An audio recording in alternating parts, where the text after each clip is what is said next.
മുസ്ലിങ്ങളുമായി ബന്ധപ്പെട്ടൊരു വിഷയം, ശരീഅത്തുമായി ബന്ധപ്പെട്ടൊരു വിഷയം, വഖഫുമായി ബന്ധപ്പെട്ടൊരു വിഷയം, NRC CAA പോലെ മുസ്ലിങ്ങളെ വല്ലാതെ വികാരപരമായ വിഷയങ്ങള്, ഇത്തരം വിഷയങ്ങൾ ശത്രുക്കൾക്ക് സംഘശക്തി കാണിക്കാൻ വേണ്ടിയിട്ട് അവരെ കൂടെ ഇരിക്കുന്നതിന് വിരോധമല്ല. അവർ ഇത് നമ്മുടെ ആയത്തിൽ തലയിടുന്ന ഒരു വിഷയമല്ല എന്ന നിലക്ക് ചെയ്യാം എന്ന് മനസ്സിലാകുന്നു. തഫ്സീർ റൂഹുൽ ബയാൻ ഒരു ഇബാറത്ത് നമുക്ക് വായിക്കാം.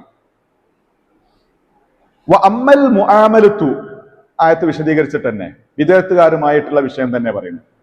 അമ്മൽ മുആമലത്തു ലിൽ മുബായഅത്തിൽ ആദിയ, സാധാരണയുള്ള ഇടപാടുകൾക്കുള്ള കച്ചവട ആവശ്യാർത്ഥമുള്ള ഇടപാടുകൾ, ഔലിൽ മുജാവറ, അല്ലെങ്കിൽ യാത്രയിലോ മറ്റോ ഒരു കൂട്ടുകെട്ടുക, ഔലിൽ മുറാഫക്ക, അല്ലെങ്കിൽ ഒരു സുഹൃത്ത് ബന്ധം സ്ഥാപിക്കൽ, ബിഹൈസു ലാ തദുറു ബിദ്ദീൻ, ദീനിന് ദററൊന്നും വരാത്ത രൂപത്തിൽ ചെയ്യുന്നത്, ഫലൈസ ബിമുഹറമത്തിൻ, അത് ഹറാമൊന്നുമല്ല.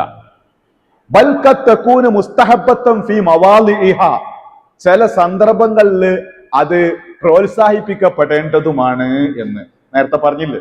ചിലപ്പോ ഓലയും കൂടി എന്ത് ചെയ്യേണ്ടി വരും? പണ്ട് നാട്ടിക ഉസ്താദ് പറഞ്ഞില്ലേ, ഒരു മൂർഖം പാമ്പിനെ കണ്ടാല് അപ്പൊ പിന്നെ അത് കൊല്ലാൻ RSSനെ കിട്ടിയിരിക്കണമെങ്കിൽ ഓനെയും കൂട്ടണം, സഖാക്കളെ കൂട്ടിയിരിക്കണമെങ്കിൽ ഓനും കൂട്ടണം, സുന്നിനെയും മുസ്ലിമിനെയും എല്ലാരും കൂട്ടണം. ആരെ കൊല്ലാൻ? മൂർഖം പാമ്പിനെ കൊല്ലാൻ എല്ലാരും കൂട്ടേണ്ടി വരും. കാരണം വിഷയം മുമ്പിലുള്ളത് മൂർഖം പാമ്പാണ്. അപ്പൊ അങ്ങനത്തെ മൂർഖം പാമ്പുകൾ ഉണ്ടെങ്കിൽ സുന്നിനെയും മുജാഹിദിനെയും ജമാഅത്തിനെയും ഖാദിയാനെയും എല്ലാരും കൂട്ടിയിട്ട് അതിനെ ശരിയാക്കലാകും അപ്പോഴത്തെ ബിദ്ദാത്ത് മഖ്സൂദ്. അതാണ് റൂഹുൽ ബയാൻ സൂചിപ്പിക്കുന്നത്.